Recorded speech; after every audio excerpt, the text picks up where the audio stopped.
Good afternoon, everyone. Welcome to the final lecture of this semester in CS 201. What I'm going to talk about is, well, I think, the best book on the course, Virgil, the Aeneid.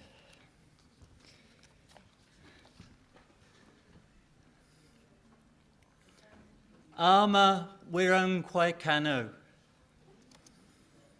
Troae qui primus ad oris Italiam, fato profugis Laviniaque venit. Litura multum ille et terris iactatus et alto. Vi superum, savi memoram, Ionis ob iram. Multa quoque et bello passus. Dum conderet urbem. Inferitque Deus latio, genus unde latium. Albanique patres altae moenia Romae. Thus opens the most famous epic after the works of Homer's Iliad and the Odyssey. This is the Aeneid, named after the hero of the work, Aeneas, the man of the first sentence. It was written in the late 1st century BC by the Roman poet Publius Virgilius Maro, or as we know him, Virgil. The subject of the epic is the founding of the Roman race. Set in a semi-mythical time, hundreds of years before the actual foundation of the city of Rome, and over 1,000 years before Virgil wrote his epic. Although we are reading a prose translation, the original was a poem which was meant to be read out loud, as all Romans were meant to read their books. Virgil began writing the Aeneid in 29 BC. He was still revising it 10 years later when, in 19 BC, after going sightseeing in Greece on a very hot day, he became ill and died on his way home back to Italy. According to his biographer, Virgil had left instructions that if he died before the manuscript had been finished, it should be destroyed. Fortunately for us, the Emperor of Rome, Augustus, a key player in this story, which we will see later, commanded that it should be published posthumously. Okay. In this lecture, I hope to provide you with some thoughts on why this is one of the greatest works of literature ever written, why it was being discussed and anticipated even before its final publication, and why, ever since its publication, it has been open to constant interpretation and reinterpretation. In thinking about why it is a great piece of literature, there are a number of basic questions I think need to be considered. The first one is, why was it written? Why did Virgil labour over this epic on and off for over 10 years?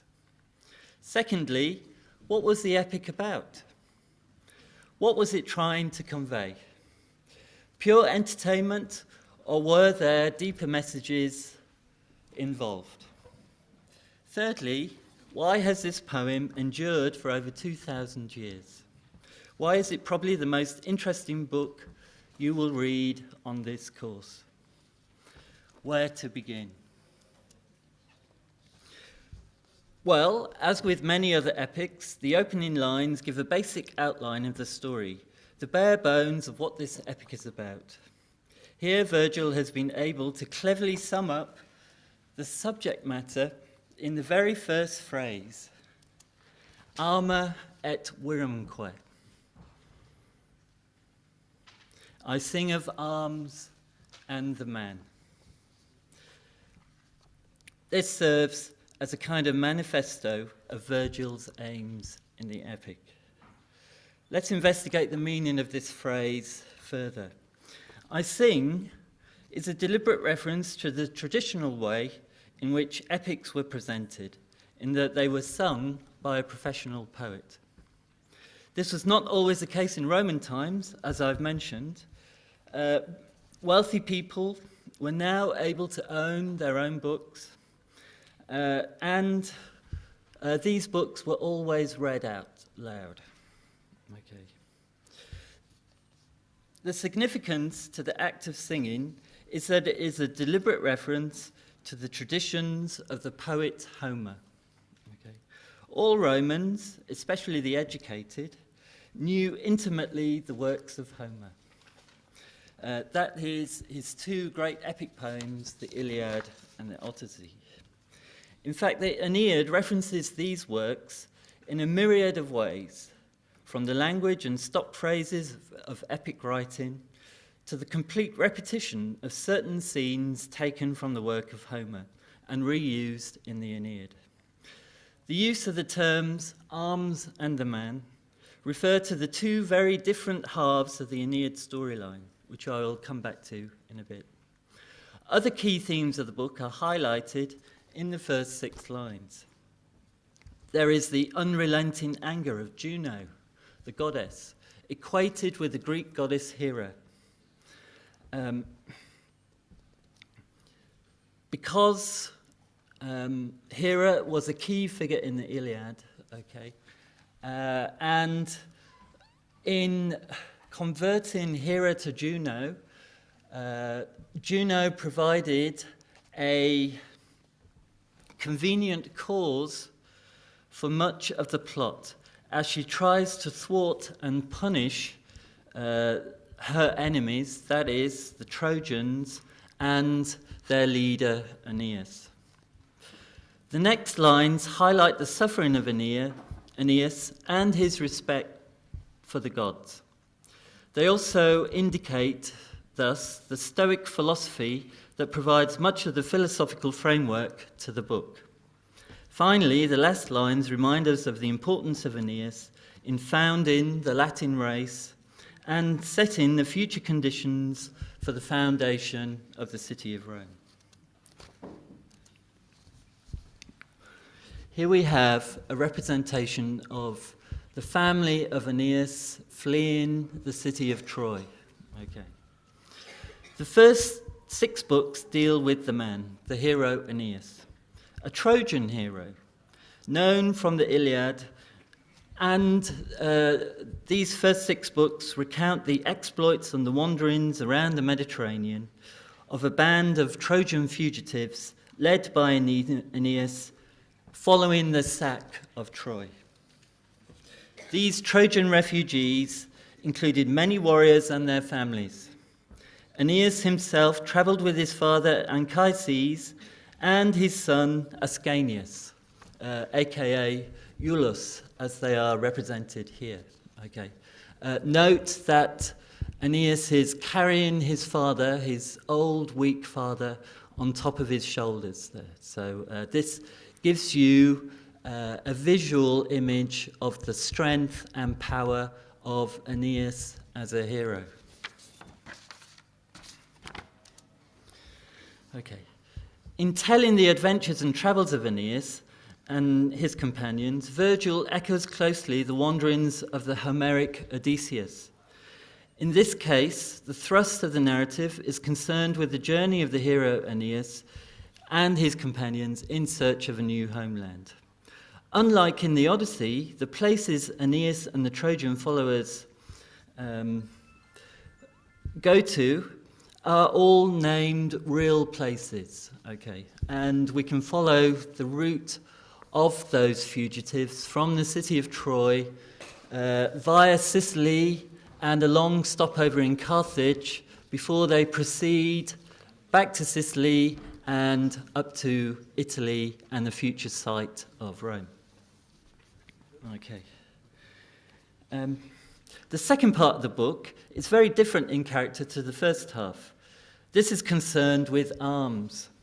For a large section of the last 4 books, we are dominated by descriptions of a brutal war between the Trojans and local tribes, as the Trojans seek to establish a settlement in Italy. The second part, therefore, is a conscious reworking by Virgil of the Aeneid. The free use of the themes and elements of Homer's work occurs on many levels. For example, instead of an angry Poseidon preventing Odysseus' return home, in the Aeneid we see throughout the book a wrathful goddess, Juno, who seeks at every turn to thwart Aeneas and prevent him from reaching his fated destiny. The anger of the goddess Juno is a characteristic that she exhibits throughout the Aeneid, as does at times another character, Turnus, who also is much taken with anger. And we also get the key character Dido, Queen Dido, who displays another emotion, that of passionate love. These high emotions of anger and love were seen as very un-Roman characteristics by the Romans. Hence, one of the most important tasks of Aeneas is to go against these emotions and to represent the best of Roman values and traditions. Therefore, the personality of Aeneas was constructed by Virgil to reflect the Roman character, to be a model Roman, an exemplar of Roman society. Roman society idealized itself as a conservative, sober, and upright society with a particular way of life. It saw itself as strict about order, and it cared greatly about tradition. As such, it tried to aspire and maintain a certain set of values which helped it preserve this image of itself. Roman society was a patriarchal society, in that it was expected of the head of the family, the paterfamilias, to make the key decisions for the family and continue the Roman traditions and way of life. Now, I've listed on the fly sheet some of the most important Roman values, and the Latin names for these values. These include virtus, the most important. Only Roman males could possess this. It was what it was to be a Roman man, if you had virtue. And this involved ideas of steadfastness and courage, very important. Others include pietas. This is not just piety, but is a combination of aspects such as duty and devotion. There is also gravitas, the seriousness of the Roman mind. This is all about taking a responsible attitude, taking responsibility, not dodging your duty, as it were. Gravitas was pretty important. And finally, there was a sense of humanitas, what it was to be a civilized human.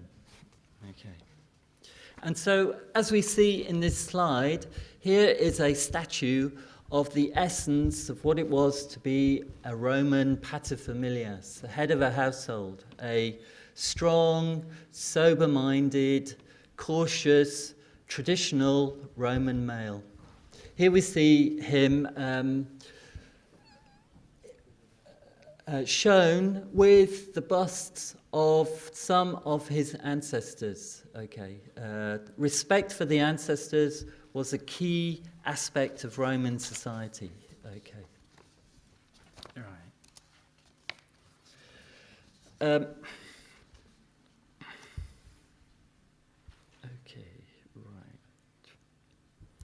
Now, on this quote then, which is also on the handout, that this is a key quote which kind of summarizes some of the ideas of the philosophy of Aeneas as well, written in by Virgil. This is the Stoic philosophy, as it were. The wild display of emotion by such as Juno and Dido and Turnus was also against the teachings of the main philosophical school which underpins much of the Aeneid. That is Stoicism. Stoicism is not the only philosophy used by Virgil. Some parts are informed by Epicureanism. However, Stoic ideals were adopted by many Romans, as they were very similar in many ways to the traditional Roman ideals and values. In contrast to Epicureans, Stoics believed in the interference by the gods in human affairs. Crucially, Stoics believed strongly in moral and intellectual perfection, which could only be achieved through indifferences to the emotions, such as fear and envy, that could possibly interfere with the rule of reason of the mind. Stoicism, therefore, stressed the importance of reason, public duty, and the endurance of suffering in order to reach happiness.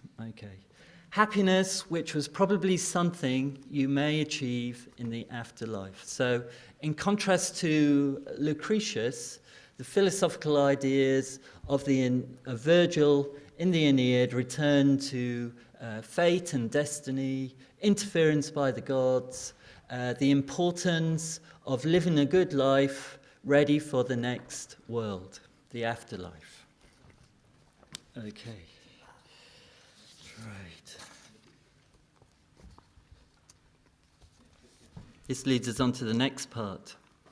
A key episode in the first half of the book is the relationship between Queen Dido and Aeneas. In Book 4, Virgil skillfully captures the essence of what it feels like to be in love. The love of Dido and Aeneas has, over the ages, become a very popular motif in literature, art and music, particularly opera. Here we see in this 19th century painting a representation of Dido, Queen Dido, enraptured by the young hero Aeneas, with Cupid, the goddess of love, standing by her side.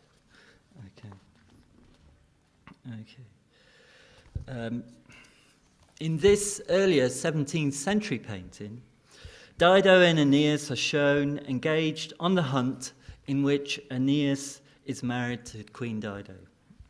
And we can see that Aeneas looks particularly pleased with himself in this painting. The imagery and words of Virgil are at their best in describing the passions of Dido and what it feels like to be in a state of love, as we see in this quote, which is also on the fly sheet. It would seem that Virgil is describing his past experiences of himself. Certainly, passages such as these resonate with many people.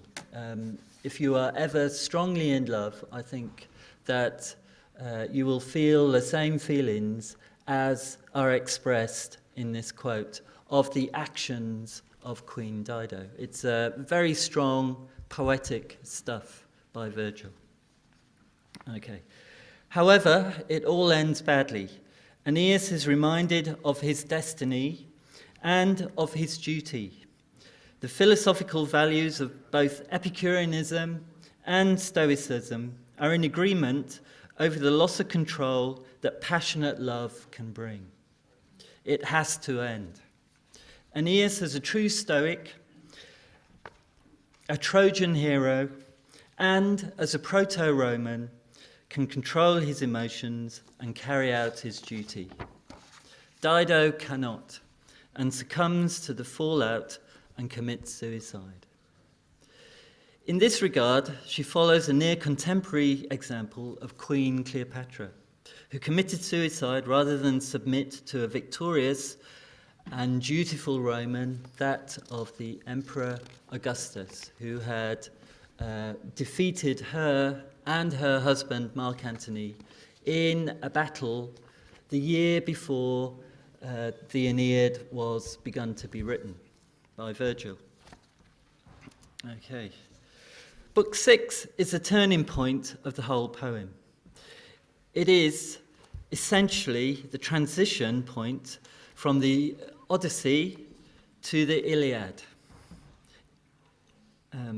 At the same time, it marks a personal transition of Aeneas from wanderer to that of leader and army commander.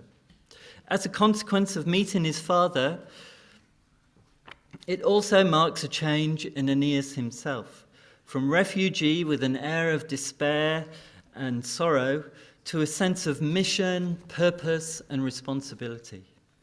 At the beginning of this book, Aeneas and his followers reach southern Italy at a place called Cumae. Here is a volcanic landscape, an active volcanic landscape, one in which it was believed by the Romans existed the entrance to the underworld. Okay. And here in this 18th century painting, we see a representation of that entrance to the underworld as our hero Aeneas and his guide, a Sibyl, a priestess, a prophetess, based at Cumae, acts as his guide through the passages of the underworld. Okay, all right. In embarking on this adventure, Virgil is following Homer in the Odyssey with Odysseus' visit to the land of the dead. And as with the Odyssey, this breaking of the boundary between the living and the dead by the hero of the poem also marks a significant turning point in the whole epic. But there are many differences between Homer's vision and that of Virgil. Virgil imagines not just the conjuring of the spirits of the dead, as Homer does, but a whole complete alternative world to that of the world of the living. This vivid imagery of Virgil's poetry has constructed a strange and complex world, fantastical imagery which has inspired generations of artists and storytellers ever since. And this is a 16th century representation of that underworld and the visit to it by Aeneas and the Sibyl. Okay. In fact, Virgil's underworld could be said to be cinematic in scope, and I think you can see many echoes of it in many story-imagined Hollywood movies, particularly by directors such as Tim Burton. So Virgil still has a continual influence today. Okay. I have not got time to go into the details of the underworld, but interesting ideas include the separation of the underworld into different regions. Some, such as Tartarus, and we can see Tartarus in this picture, where the flames are coming from. This is the land to which people who have lived bad lives were sent in Virgil's vision of the underworld. Okay. And then in the far distance, we see the light coming from the Elysian fields, an area which seems very close to ideas of Christian paradise. Okay. And it's fields full of light, and it's to where the people who have lived good lives find themselves. In between, we can see the river Styx, and in the right foreground there is the ferry boat, which is going to carry Virgil across deeper into the underworld. Okay. Right. There is also one area nearby which is quite interesting before Aeneas gets to the Elysian fields. Okay. And this is a waiting area, which is quite an interesting idea. in this waiting area are souls which are due to be reincarnated, okay, to live second lives, as it were.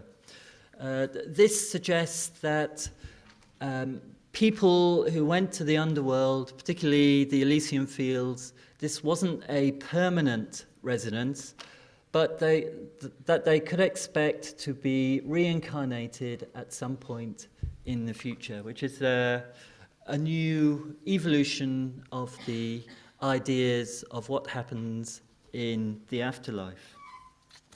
Okay.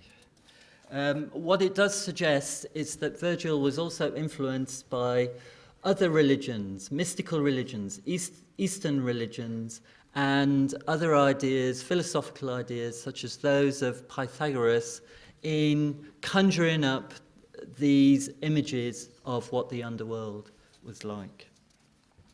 Okay.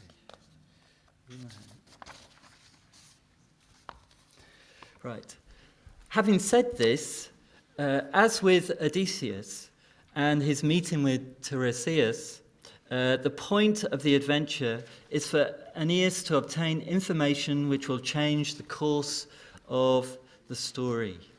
In this case, Aeneas meets up with his recently deceased father, Anchises. And what Anchises reveals to Aeneas is not his own future, but rather the remote future greatness of the culture he will found in Italy. Instead of the catalogue of queens, kings, and heroes that we get in the Odyssey, the Aeneid, in the Aeneid, we are served a parade of the unborn future heroes of Rome, and are told of their deeds in a running commentary by Anchises to his son Aeneas. Notable among them are the future founder of Rome, Romulus, and all the direct descendants of Aeneas' son, significantly that of Julius Caesar. Okay. Julius Caesar is followed by his adopted son, the most important descendant of Aeneas and his son Iulus. And this, as far as Virgil was concerned, was Augustus Caesar himself. Okay. In this quote, though, near the end of Book 6, Anchises tells Aeneas what the future of Rome is to be. Okay. And here represented is a vision of Augustus Caesar. How he is represented is as a saviour, almost like a Messiah-like figure who is going to come to Rome to reinstall peace, to end the years of civil war which has affected the peace of the empire in the time before Augustus Caesar obtained sole rule. Okay. Who was this Augustus figure? Why is he so prominent in this epic? Why is he one of the features of the underworld and the journey of Aeneas? Okay. This is a representation of Augustus, okay, at the height of his power as emperor of Rome, the sole ruler of the Roman Empire. Okay. Augustus became sole ruler of the empire in 31 BC after his defeat of Mark Antony and Cleopatra. Okay. Following this time, he commissioned Virgil to write a poem of his achievements and his rise to power. Okay. And so, at the age of 40, Virgil accepted this project, but decided not to write a poem all about Augustus, but to allude to Augustus in a more subtle and powerful way by emphasizing Augustus's rule as the heir of Aeneas. and the fated restorer of Rome's glory. Just as a sideline, this is how this statue would have appeared to the Romans themselves. Okay, so from this, in the previous image, we get a kind of austere view of Augustus. You know, a much more hard, clear-cut view of Augustus. But this view, as the Romans saw that statue, perhaps gives you an idea that Roman culture was essentially different to ours and saw things in an essentially different way to how we would view things. Okay, it's pretty garish, and it doesn't really seem like this is the conqueror of the world when you see it painted. The little figure in the bottom left is Cupid, the god Cupid. Okay. Now, this is part of Augustus's imagery. Okay. It was to show that he was a direct descendant of Venus, the goddess of love.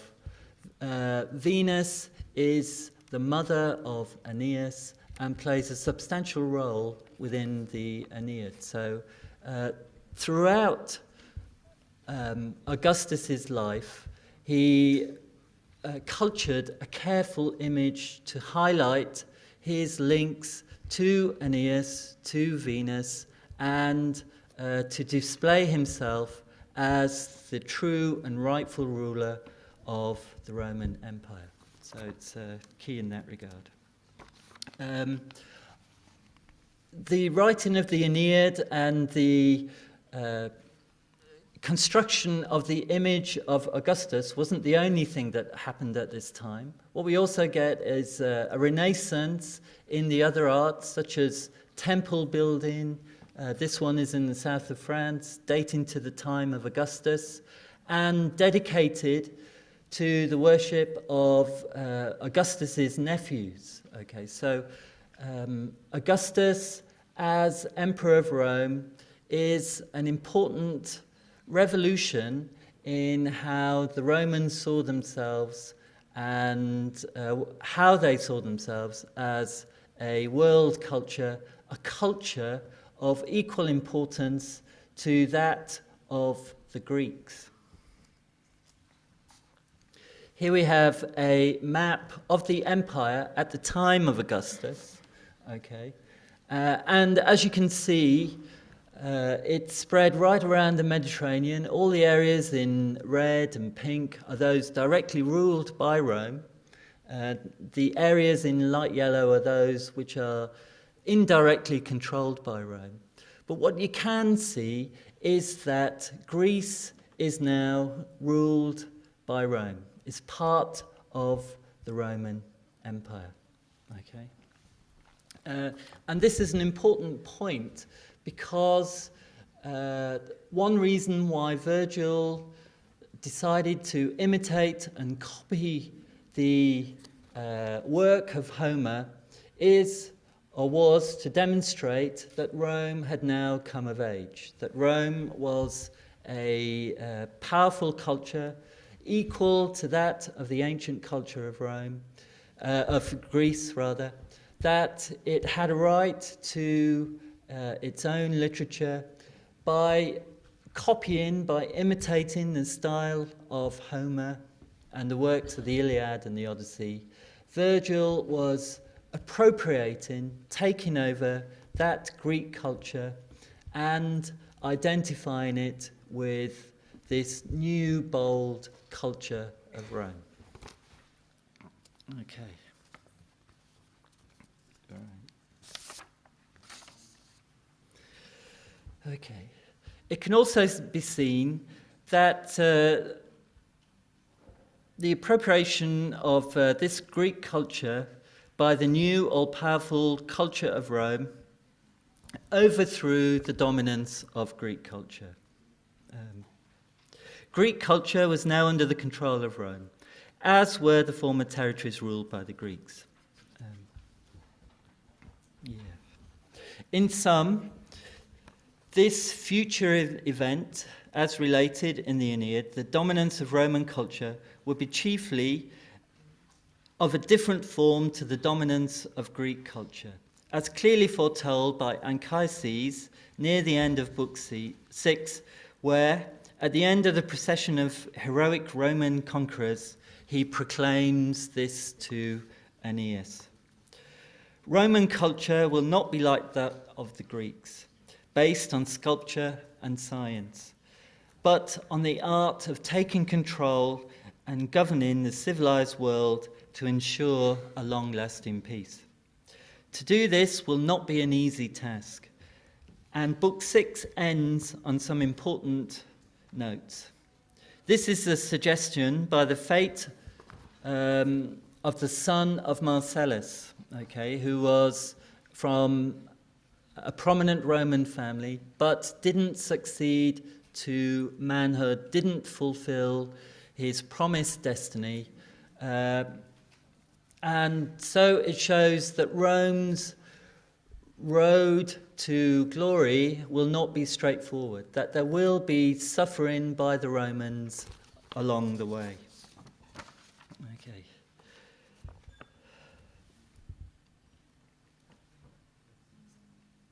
Anchises then also hints to Aeneas at the end of Book 6 that he will face a long struggle to establish himself and his followers in Italy.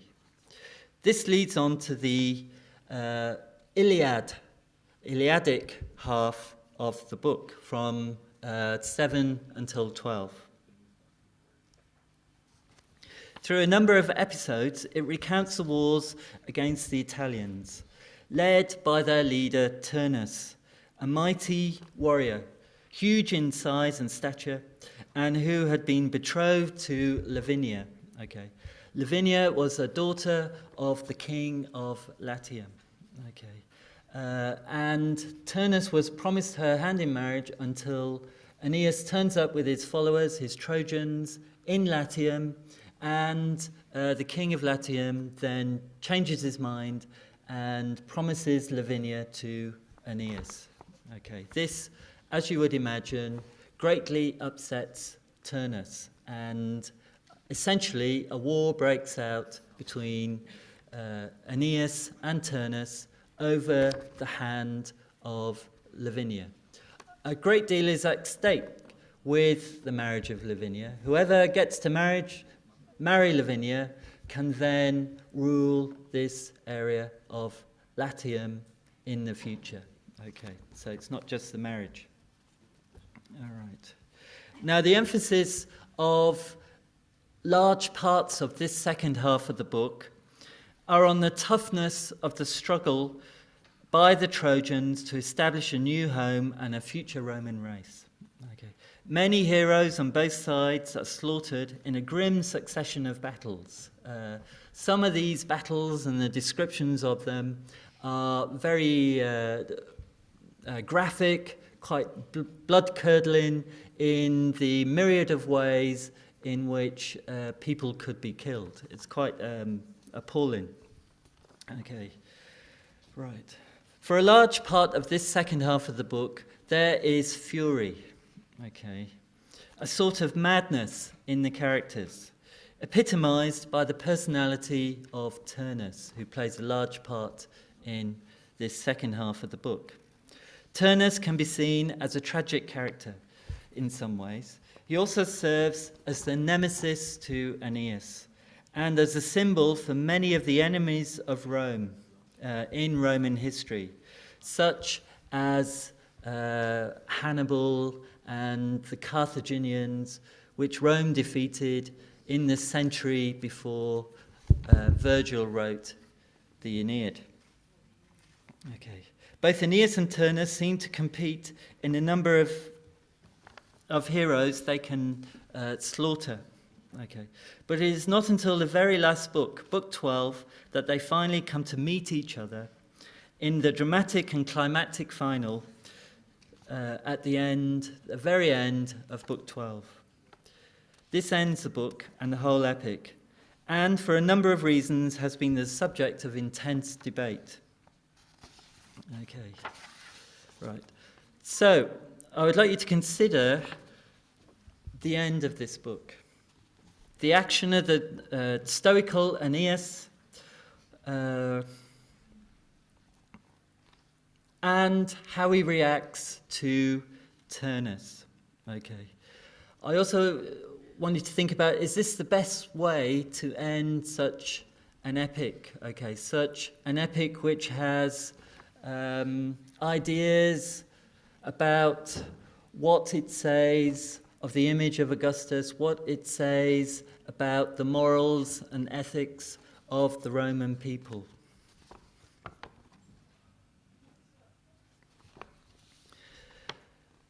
The end of the fight commences when Aeneas sees that Turnus is wearing a belt he has taken from the body of Pallas, a young hero and friend of Aeneas, who Turnus had killed earlier in the war.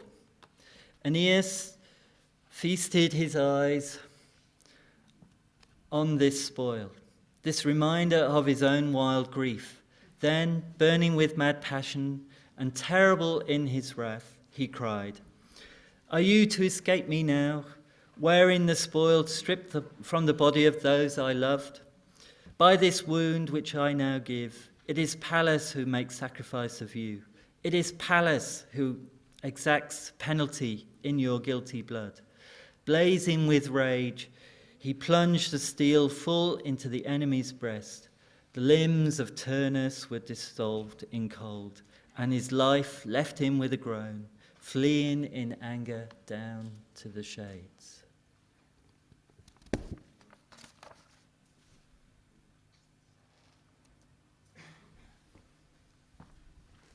A sober end to an epic. Okay, in this final slide then, I just want to list some of what I think are the key points which the Aeneid covers very well. Okay, it marks the maturity of Latin literature. Now, literature written in Latin is something which has to be taken notice of. It is a multi-layered, complex epic. Okay, it says a lot of important things. It is not just a very entertaining story, okay, which it is. It celebrates what it is to be Roman. It acknowledges the importance of the gods and destiny. It is informed mainly by Stoic philosophy, but Virgil, being a poet, he calls on other philosophies, Pythagorean, Epicurean, mystical religions, etc., in his work. This work gave Rome a mythological hero to equal the heroes of Homer. Once this work was published, it became the standard work that was studied by all Roman school children. Okay, they had to learn a lot of the Aeneid. Okay,